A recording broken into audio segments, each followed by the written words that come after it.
Hello and welcome to Global Eye with me, Parikshit Luthra. It's been 7 months since the Ukraine-Russia war began. So where do things really stand? Ukraine has recaptured territory which was under Russian control in both southern and eastern Ukraine. President Putin refuses to relent. He's stepping up the military offensive. In the meanwhile, President Biden has warned about the risk of a nuclear Armageddon for the first time since the Cold War. So where is Europe headed with this war? What does this mean for the energy security of countries which are dependent on Russian energy? We're joined by Germany's envoy to India, Philipp Ackermann. Ambassador Ackermann, thank you very much for joining us here on Global Eye. Give us a sense of what does Germany feel about the trajectory of this war? Ukraine has recaptured some important territory in eastern and southern Ukraine, which is under Russian occupation. Russia has announced its intention to annex Ukrainian territory, step up military operations. Where is all of this going? So, Parikshit, thank you for having me. And I want to start by saying that we observe the situation on the ground very carefully. And as you rightly say, there's a development on the front. It is interesting to see how quickly the Ukrainian troops have being able to conquer parts of the territory back, and that was quite a remarkable achievement, I would say. At the same time, we see continued attacks on Zaporizhzhia, on the nuclear power plant and the surroundings, and therefore, I think one should not be too quick in drawing conclusions. It is a very difficult situation, and this conflict is not going to stop soon. It will be with us for a long time, I'm afraid. What is your view about the risk of a nuclear escalation? We've seen rocket attacks in Zaporizhzhia. Do you feel that a nuclear escalation is possible? I think there is a real threat. I don't want to say that it is going to come. I think it's not sure, and we have experienced Putin as a gambler in the past couple of months. He is, you don't know what he has really in mind, but with the situation deteriorating for the Russian side at the front, I will not exclude that he recurs to old threats, and he has voiced and worded these threats a couple of times. So frankly, we are very worried right now. As Putin gets more desperate, do you see this war entering a more riskier situation? Yes, I think the risks are real. You have seen that the American side has reached out to the Russians and have made clear, the American side has made clear what that would entail as a consequence from the Western side.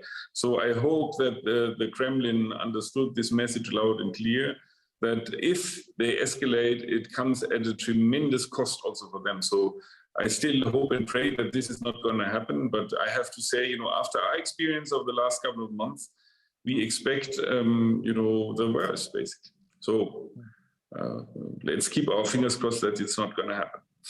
According to you, how could this war change Europe's security architecture? This is a very interesting question, and I think that is the main question that every European country is asking itself now. Now, I think what you have seen in Germany is a sea change, as it were, when it comes to a reassessment of foreign policy. We have started rearming our own army by with a large amount of money. We feel that territorial defense is becoming much more important. We will try to enable our army, but also other European armies, in order to defend European territories against aggression. And therefore, I think you'll see a more robust approach in Europe militarily when it comes to defending its borders than we had before. Frankly, we were under the illusion that war in Europe was not an option anymore. And basically, we were very surprised that this illusion was false, was a wrong illusion. So therefore, we have to rearrange our thinking. We have to beef up our armies, and that's done together with our European allies and friends. Also give us a sense of how Germany is looking to step up military support to Ukraine. So as my government has said, we will support Ukraine as long as it is necessary. Germany is one of the top 3 contributors to Ukraine. We have civilian and humanitarian aid delivered, but also we have a lot of weaponry and ammunition delivered, including, vehicles, small tanks, howitzers, and machine guns, and so forth. So Our commitment to Ukraine is very, very steady and will continue as long as is necessary. It will go hand in hand with the support of our allies, America, but also European allies, and we will shape. But you can count. Ukraine can count on Germany in this context. And asking you about a medium and long-term view of how Germany is looking to secure its economic needs and energy needs as a result of this war. So, as they say in diplomacy, never waste a crisis. You know, you must see sources of energy that are now for us much more interesting, and I think mainly that would be renewables. We will heavily invest in renewable energy and storage of renewable energy. We will very, very substantially invest in hydrogen, in green hydrogen. So you'll see that there is a transition in energy provision in Germany that will be accelerated by this war in Ukraine. And you know, everybody in Germany is looking towards sources of energy that are non-fossil and have to be developed very quickly on the ground with wind, solar, water, and hydrogen. So this will be, I think, a growing part of our energy mix in the very, very near future. And maybe this is basically one good thing out of this whole catastrophe, that we are accelerating our transition to non-fossil and renewable energy. All right, we've run out of time, but Ambassador Philipp Ackermann, thank you very much for joining us here on Global Eye to give us Germany's view on where this war is headed and about the risk of a nuclear escalation as well. On that note, we take a short break here on Global Eye. When we return, we get you an exclusive conversation with Hans Timmer, the World Bank chief economist for South Asia, on the latest World Bank outlook for India and South Asia. Don't go anywhere. That exclusive conversation coming up.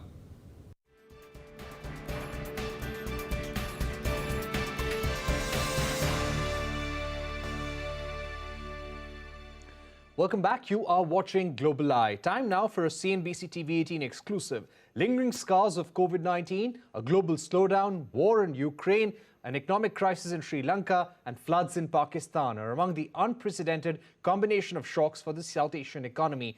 That's the word coming in from the World Bank in their latest outlook for South Asia. The World Bank has projected a 5.8% growth for South Asia in 22, a 1% downward revision over June, and also slashed India's GDP forecast to 6.5% due to global uncertainties. Speaking exclusively to CNBC TV 18, Hans Timmer, World Bank's chief economist for South Asia, said that India is in a better place than other economies, but there are inflation challenges as well. I began by asking him about the World Bank's growth projections for South Asia. The key challenges are that South Asia has been hit in short order by what we would call a series of once-in-a-lifetime shocks. So we had the floods, devastating floods in Pakistan. We have the impact of the war in Ukraine, rising, pushing up the commodity prices, food prices. We have a full-blown balance of payments and macroeconomic crisis in Sri Lanka, and that comes on top of the once-in-a-lifetime pandemic, the COVID-19. And now more recently, there are headwinds because of a slowing of activity and import demand in high-income countries and a tightening of monetary policy in high-income countries that leads to a tightening of global financial markets. So many challenges. As you said, we downgraded our forecast for this year. GDP growth for the region now 5.8%, a 1% downgrade from only a few months ago, from June. And it is a slowdown for the region as a whole, because the previous year growth was 7.8% when the region rebounded from the COVID crisis. Right. Two caveats with that forecast. One, the countries show a very diverse development, still a shrinking economy in Sri Lanka, although it's difficult to put numbers on it, declining incomes in Afghanistan, while in other countries GDP growth is still firmly positive. Second caveat is that GDP growth doesn't tell the whole story of income development for countries, because there are income losses on top of GDP because of the rising input prices. And that means that households in the region, they don't experience the kind of income that would be suggested by GDP growth forecast. All right. Difficult situation in South Asia. All right, a difficult situation in South Asia. How do you think India is likely to fare among other South Asian economies? India is still doing relatively well, although it was also downgraded 1 percentage point since June, with now the forecast of 6.5% GDP growth. Again, a slowdown as we see in the rest of the region. India has the same problem with the rising commodity prices, rising input prices, and also the tightening of the global financial markets and weaker demand abroad. As a result of that, we expect that the second half of this calendar year will be relatively weak also for India. All right, you're saying that H2 will be weak for India as well. Now, when it comes to India's export story, how do you think this is going to play out for the rest of the year? It's a mixed bag. Like other countries, the weak demand in the rest of the world doesn't help India, and that puts downward pressure on exports. At the same time, over the last 2 years, since the start of COVID-19, we see very strong exports in what we call the new services. The digital services in general got a boost in all countries during the COVID pandemic, but especially India benefited a lot from that. And we have seen that coming through in the exports of services now also. So a difficult story on the good side, but very positive signs on the exports of new services. All right. Positive on the services. But to speak to you about inflation, the large picture when it comes to inflation is that the World Bank currently is projecting a 9.2% inflation for South Asia, which will start declining gradually. By when do you think this decline will happen? And where does India stand when it comes to this inflation projection? Yeah, the inflation projection for India, I think, is above 7%. That's above the range that the central bank would want. So it's still on the high end side. There are several drivers of that inflation. First of all, of course, the commodity prices that went up. Secondly, strong domestic demand in the rebound from COVID, driven also by a large fiscal deficit, a rebound in private consumption, and still some disruptions on the supply side. And so all these factors, they have led to inflation. When will inflation come down? So when the commodity prices in international markets come down, that helps, of course. When the demand becomes more moderate, and that means also consolidation on the fiscal side in India, that is important. A further normalization of monetary policy would contribute to the slowdown in inflation. And then also all the measures that can boost productivity, increase supply, and counteract the supply disruptions that came from the COVID pandemic. All right. So there will be conditions which will be needed to fulfill when it comes to driving down the inflation. Of course, we will have to battle inflation in a big way. But going ahead, what are some of the challenges that you foresee for the Indian economy?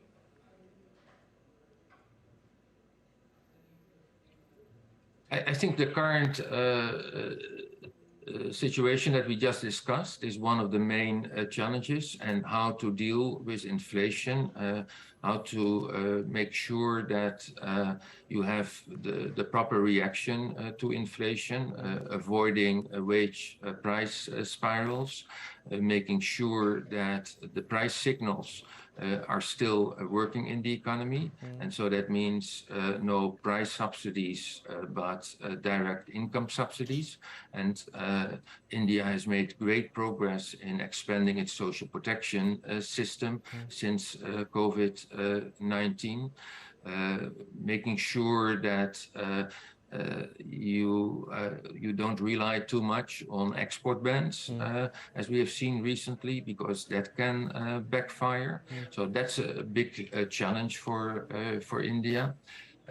Making sure that going forward you accumulate buffers to absorb new shocks, and the shocks will continue to come. There are significant foreign exchange buffers in India, and that's why India is doing relatively well at the moment. But it is important to build up also fiscal buffers. That is important. And as part of a longer run strategy, it is really important to broaden the economic base in India. Still only 20% of the women participate in the labor market, 80–90% of the people in the informal sector with low productivity. So most of the growth is coming actually from a small part of society, large formal firms, and to broaden that activity is incredibly important for long-term growth. Give also the people the tools themselves to cope with shocks, and ultimately also to increase the revenues for the government, which is important for sound medium-term fiscal frameworks. Mr. Timmers, you also said that export bans are likely to backfire. India has put restrictions on the export of sugar, wheat and rice. What kind of reaction do you foresee in the coming months? Yeah, it's difficult to project what will happen in the coming months. It's just a general observation from past experience where countries imposed export bans, which are very logical, because food security of your population is really important. So it's a logical reaction. But what it does is that it further increases the prices in international markets. And that means that the gap between the price domestically and international markets will widen. It's bad for other countries, but ultimately it could backfire also domestically, because the producers of these commodities see the high prices in international markets, and it's likely that they start hoarding or wait till they can export in other markets. So in the short run, it's a logical reaction. In the medium run, our experience is that it might backfire. All right. Thank you very much, Hans Timmer, for joining us with your outlook for the South Asian economy. That's all we have time for on Global Eye. Thank you for watching, and goodbye.